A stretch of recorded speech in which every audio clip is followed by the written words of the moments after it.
এই সংসারে সুখ আর সন্তোষ লাভ করার পথ কি? ত্যাগ করা নাকি মেনে নেওয়া? এটা হলো একটা ধাঁধার সমান, আর যে বুঝতে পারে তার কাছে এক মিত্রের সমান।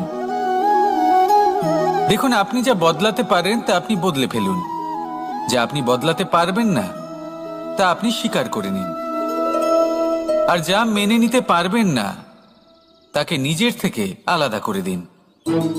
ধরুন, আপনার কোনো অভ্যেস আছে যা আপনি বদলাতে চান, বদলে ফেলুন।